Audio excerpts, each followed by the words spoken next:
नमस्कार, वंदे मातरम। दोस्तों, स्वागत है आप सबका सैनिक पाठशाला में। आज के वीडियो में 4 अहम जानकारियां हैं दोस्तों आदेश जारी हो गया है। पेंशन मंत्रालय ने 2% डीआर बढ़ोतरी का आदेश जारी कर दिया है और आदेश में एक ऐसा लाइन लिखा हुआ है जिस लाइन से आगे अब अप्रैल के महीने में ही संभव है कुछ पेंशनर्स को इस बढ़ोतरी का फायदा मिले और इसके साथ ही साथ स्पर्श द्वारा इसका फायदा कब तक दिया जाएगा वो भी आगे चर्चा करेंगे। इसके साथ ही साथ दोस्तों 8वें पे कमीशन को लेकर के गजब उत्साह है। अब 8वां पे कमीशन ने लिखित में यह नोटिस जारी किया है कि हम सबकी बातें सुनेंगे। बड़ी बात है, इसको लेकर भी आगे जानकारी हासिल करेंगे। इसके साथ ही साथ दोस्तों, क्या आपका इंक्रीमेंट छूटा हुआ है? क्या आपको भी जितना बेसिक लेकर के पेंशन मिलना था वो नहीं मिला हुआ है? कभी कभी आपको गुमराह करने वाला भी जवाब हो सकता है दिया जाए, लेकिन अगर आप जागरूक रहेंगे तो आप भी अपना छूटा हुआ इंक्रीमेंट ले सकते हैं दोस्तों। इसी को लेकर के लेटर के जरिए, डॉक्यूमेंट्स के जरिए एक पर्दाफाश करेंगे। बेहद अहम जानकारी है, उसको भी आगे हासिल करेंगे। इसके साथ ही साथ दोस्तों 8वें पे कमीशन के साथ कल हमारी संस्थाओं की मीटिंग थी। क्या हुआ कल मीटिंग में? पे कमीशन ने हमारी बातें सुनी, नहीं सुनी, इसके बारे में भी आगे हम बात करेंगे दोस्तों। तो चलिए आगे बढ़ते हैं इन्हीं विषयों के साथ। लेकिन आगे बढ़ने से पहले हमेशा की तरह अगर सैनिक पाठशाला चैनल का वीडियो आप पहली बार देख रहे हैं या अभी तक चैनल को सब्सक्राइब नहीं किया है तो चैनल के साथ जुड़े रहने के लिए, इसका हिस्सा बने रहने के लिए और आपसे जुड़ी हुई भरोसेमंद ऑथेंटिक जानकारी आप पाते रहने के लिए चैनल को जरूर सब्सक्राइब करें। और साथ ही साथ वीडियोज अच्छे लगे तो दोस्तों के साथ शेयर जरूर करें, वीडियोज को लाइक करें और हाइप करना भी ना भूलें। चलिए अब आगे बढ़ते हैं। सबसे पहली दोस्तों जानकारी है, 8वें वेतन आयोग में गजब का उत्साह है। अब पे कमीशन ने कहा है सबकी बात सुनेंगे। जी हां, पे कमीशन को एक नोटिस जारी करना पड़ा है। क्यों जारी करना पड़ा है, चलिए नोटिस देख के समझते हैं। दोस्तों, भारत सरकार के 8वें पे कमीशन सेल द्वारा 24 अप्रैल 2026 को ये एक अहम नोटिस निकाला गया है जो बेहद अहम है। इससे पता चलता है कि किस तरीके से बढ़ चढ़कर हमारे एसोसिएशंस 8वें पे कमीशन के साथ मुलाकात करने के लिए आगे बढ़ रहे हैं। देखिए, बहुत बड़ी बात है।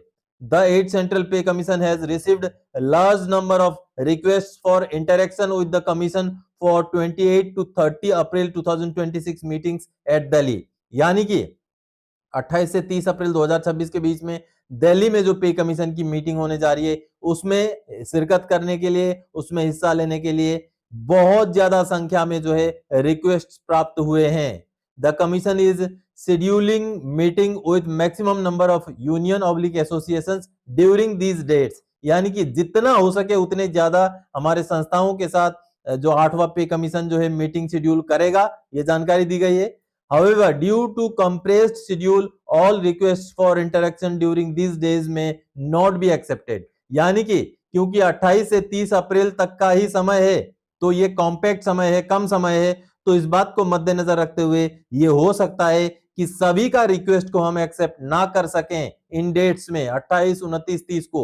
लेकिन आगे क्या बताया गया है जो बेहद अच्छी बात है, please note that commission shall be holding more meetings at Delhi and at various other states UT in due course in coming months which shall be updated on the website of the commission. यानी कि आने वाले समय में पे commission Delhi में भी और बाकी जगहों पर भी, बाकी राज्यों में, यूनियन टेरिटरी में और ज्यादा मीटिंग्स करेगी जिसकी जानकारी वेबसाइट में दे दी जाएगी, ये बताया गया। फिर बताया गया है interested stakeholders outside Delhi NCR में seek appointment for interaction with the commission in their state, union territory और nearby state, union territory at that stage. यानी कि जो भी बाकी पक्षकार हैं, स्टेक होल्डर्स हैं, जो दिल्ली के बाहर के हैं, वो जैसे ही उनको इंफॉर्मेशन मिलता है उनके राज्य में जब भी पे कमीशन जाएगी या यूनियन टेरिटरी में जैसे पे कमीशन जाएगी उस समय में आप वहीं पर उनसे पे कमीशन के साथ मुलाकात करें,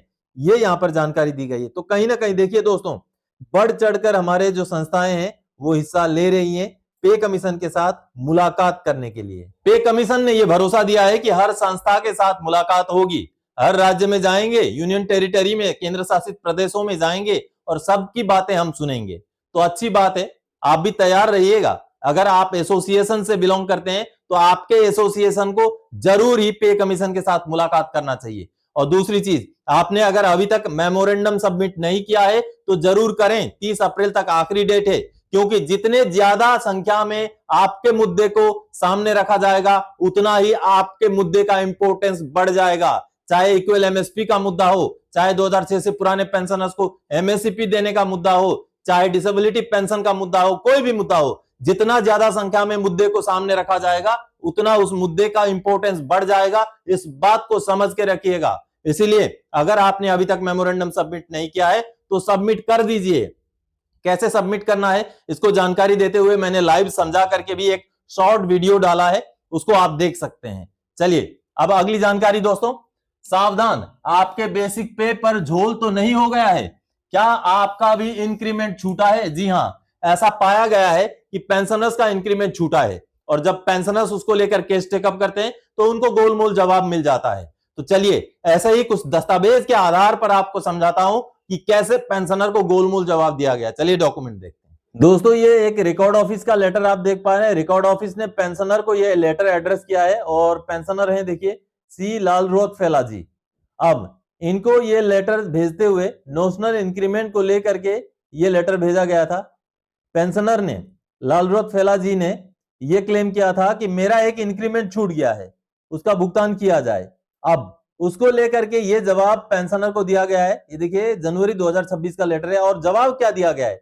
on scrutiny of your service documents records it has been observed that you were already granted the annual increment on 1 January 2022।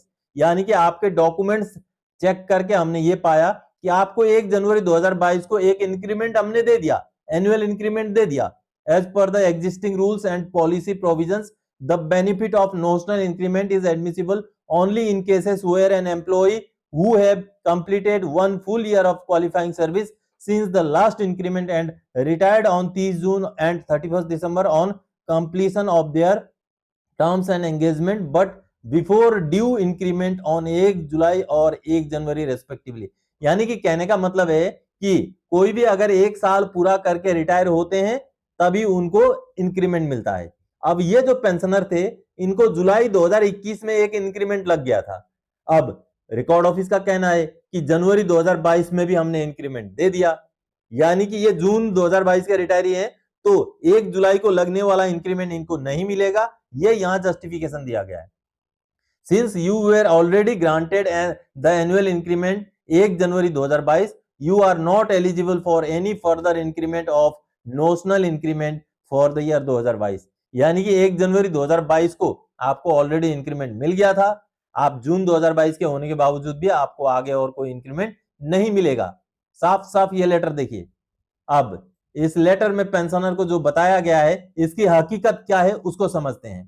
Pensioner देखिए सिपाही सी लालरोथफेला जी हैं। अब देखिए इनका, ये देखिए इनका जुलाई 2021 का ये पे स्लिप है सर्विस के दौरान का। देखिए उन्हीं पेंशनर का है, सी लालरोथफेला जी हैं। अब देखिए इनका केस में उस समय में उनका बेसिक 36,400 कर दिया गया। ठीक है, जुलाई में इंक्रीमेंट लगता है और जुलाई का पे स्लिप में इंक्रीमेंट लगने के बाद का जो है बेसिक लिखा रहता है। आपने देखा 36,400 रुपए उनका जुलाई 2021 का पे स्लिप में है।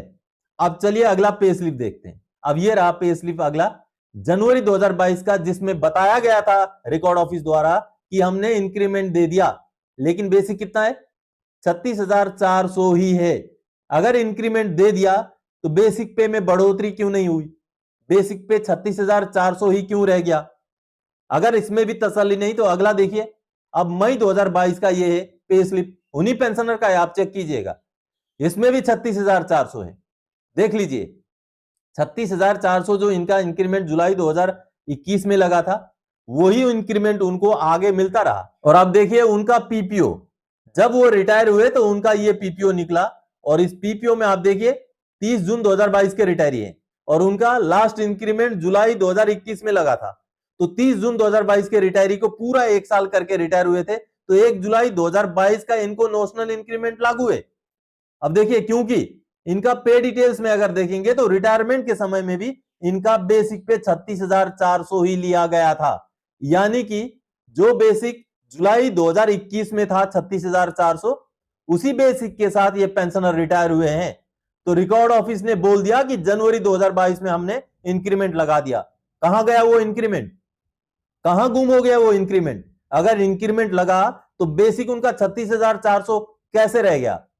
जरूर चेक कीजिएगा आप भी, आपके साथ भी ऐसा तो नहीं हो रहा है। इसलिए अगर आपको नोशनल इंक्रीमेंट लागू है तो आपको केस टेकअप करना पड़ेगा। तो अगर इन पेंशनर को जनवरी 2022 में इंक्रीमेंट दे दिया गया होता तो उनका बेसिक पे बढ़ गया होता, लेकिन उनका पेंशन के समय पर भी जो बेसिक पे था वो उतना ही था जितना उनको जुलाई 2021 में मिला था। तो कहीं ना कहीं आपके साथ भी ऐसा हुआ हो तो आपको भी नोशनल इंक्रीमेंट मिल सकता है। नोशनल इंक्रीमेंट के लिए 1 साल का गैप होना जरूरी है। एक दिन की कमी की वजह से आपको इंक्रीमेंट नहीं मिल पाया तो वही इंक्रीमेंट आपको नोशनल इंक्रीमेंट के तहत मिल पाएगा। चलिए अब अगली जानकारी दोस्तों, पेंशनर के लिए मंत्रालय से 2% डीआर बढ़ोतरी का आदेश जारी हो गया है। अब अप्रैल 2026 में डीआर बढ़ोतरी जुड़ने की बारी है। जी हां, चलिए जो लेटर जारी किया गया पेंशन मंत्रालय की तरफ से पहले उसको देख लेते हैं। अब ये सामने देखिए दोस्तों, पेंशन मंत्रालय ने डीआर बढ़ोतरी का आदेश जारी कर दिया है। 24 अप्रैल 2026 का आदेश है और 1 जनवरी 2026 से लागू करते हुए डीआर 58% से 60% घोषणा कर दी गई है। इस आदेश के जरिए लेटर निकाल दिया गया है। अब इस लेटर के जरिए आगे भुगतान हो जाएगा। स्पर्श में जो भी पेंशनर हैं जिनको मैसेज मिल चुका है 58% के हिसाब से ही, उनको 58% के हिसाब से ही पेंशन मिलेगा। आगे बहुत जल्दी 4 महीने का एरियर मिलेगा और ऐसा भी हो सकता है कि कुछ पेंशनर्स को अप्रैल के महीने में ही बढ़ा हुआ पेंशन मिले। अगर ऐसा होता है, अप्रैल के महीने में किसी को अगर 60% के हिसाब से पेंशन मिलता है तो उनको केवल 3 महीने का ही एरियर मिलेगा। तो देखिए, लेकिन जो भी पेंशनर अभी भी सीपीपीसी से पेंशन लेते हैं उनके साथ ये हो सकता है कि उनको डीआर का एरियर जल्दी मिले, क्योंकि ये जो लाइन है 4 नंबर लाइन, इसमें ऑटोमेटिक आदेश दे दिया गया है सीपीपीसी को। The offices of account general and authorised pension disbursing banks are requested to arrange payment of dearness relief on the basis of these instructions without waiting for any further instructions in view of Controller and Auditor General of India letter dated 1981 देखिए 1981 का letter को मद्देनजर रखते हुए इसी आदेश के base पर जितने भी पेमेंट देने वाले बैंक हैं वो भुगतान कर दें। तो हो सकता है कि सीपीपीसी से पेंशन लेने वाले जितने भी हमारे पेंशनर हैं जो अभी बचे कुचे थोड़े बहुत हैं उनको डीआर का ये एरियर जल्दी मिल जाए बजाय स्पर्श के। लेकिन स्पर्श से भी आप चिंतित ना हो, अगर 58% के हिसाब से आपको पेंशन मिले अप्रैल का महीने का तो आगे बहुत जल्दी ही आपको 4 महीने का एरियर डीआर का जरूर मिलेगा दोस्तों। तो आप सबने लेटर देखा दोस्तों। अब सीपीपीसी से जितने भी पेंशनर्स पेंशन ले रहे हैं उनको हो सकता है कि डीआर का एरियर थोड़ा जल्दी ही मिल जाए, हो सकता है इसी महीने के आखिर तक मिल ही जाए। लेकिन स्पर्श से जिनको भी ऑलरेडी मैसेज मिल गया है 58% डीआर के हिसाब से, उनको 58% के हिसाब से ही पेंशन मिलेगा, लेकिन उनको 4 महीने का एरियर मिलेगा, जल्दी मिल जाएगा। हो सकता है मई के पहले हफ्ते में ही मिल जाए। और जिनको अभी तक मैसेज नहीं मिला है वो भी चिंतित ना हो, आपको भी पेंशन मिलेगा। लेकिन जिनको मैसेज नहीं मिला है उनके साथ ये भी चांसेस हैं कि हो सकता है उनका जो है डीआर बढ़ोतरी का जो है आदेश लागू होकर के उनको मिले। तो अगर बाई चांस ऐसा होता है कि उनको 60% के हिसाब से पेंशन मिल जाता है तो उनको फिर एरियर 3 महीने का मिलेगा। तो ज्यादा इंतजार किसी को करने की जरूरत नहीं पड़ेगी।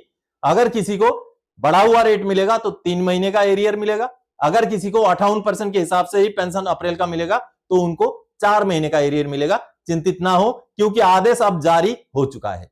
चलिए अब अगली जानकारी दोस्तों, 24 अप्रैल मीटिंग अपडेट। एचसीपीसी ने एक्सेप्ट कर लिए डिफेंस एसोसिएशन के सभी मुद्दे। आगे अब और तैयारी और मिलेगा गजब फायदा। जी हां दोस्तों, 8वें पे कमीशन को लेकर के जो भी मीटिंग 24 अप्रैल को हमारी एसोसिएशंस और पे कमीशन के बीच में था वो लगभग 1 घंटे की मीटिंग चली और उसमें सभी मुद्दों को सामने रखा गया। पे कमीशन ने मुद्दों को सुना है, उन्होंने लिया है और उन्होंने ये भी बोला है कि जितने भी चीजें आप वेबसाइट में डालेंगे, जो मेमोरेंडम आप वेबसाइट में डालेंगे उनका इंपॉर्टेंस है। तो इसलिए मेमोरेंडम जरूर डालें आपने अगर नहीं डाला है तो। और पॉजिटिव रेस्पॉन्स है, पे कमीशन का पॉजिटिव रेस्पॉन्स है। आपका इक्वल एमएसपी का मुद्दा हो, आपका डिसेबिलिटी पेंशन का मुद्दा हो, आपका कोई भी मुद्दा हो, मुद्दा पॉजिटिव रेस्पॉन्स के साथ एक्सेप्ट किया जा रहा है 8वें पे कमीशन द्वारा। जो आगे ज्यादा से ज्यादा संख्या में अगर आपके मेमोरेंडम भी ऑनलाइन जाएंगे और मीटिंग्स के दौरान भी उन मुद्दों को उठाया जाएगा, तभी उन मुद्दों को पे कमीशन अपने रिकमेंडेशन में सबमिट करेगी। तो इस वजह से ज्यादा मेमोरेंडम जरूर सबमिट करें। बहरहाल जितने भी मुद्दे थे, मुद्दों को लेकर के जो बातचीत हुई है वो एक पॉजिटिव सकारात्मक बातचीत थी और आने वाले समय में और भी हमारी एसोसिएशंस पे कमीशन के साथ मुलाकात करेंगी और वो हमारे मुद्दे सामने रखेंगी, जस्टिफाइड तरीके से रखेंगी, ऐसी हमारी आशा है दोस्तों। तो दोस्तों आज के इस वीडियो में इन्हीं जानकारियों के साथ आया था। आने वाले समय में और कोई जानकारीदायक आपसे सरोकार रखने वाला विषय लेके मैं फिर से हाजिर हो जाऊंगा। तब तक के लिए जय हिंद दोस्तों।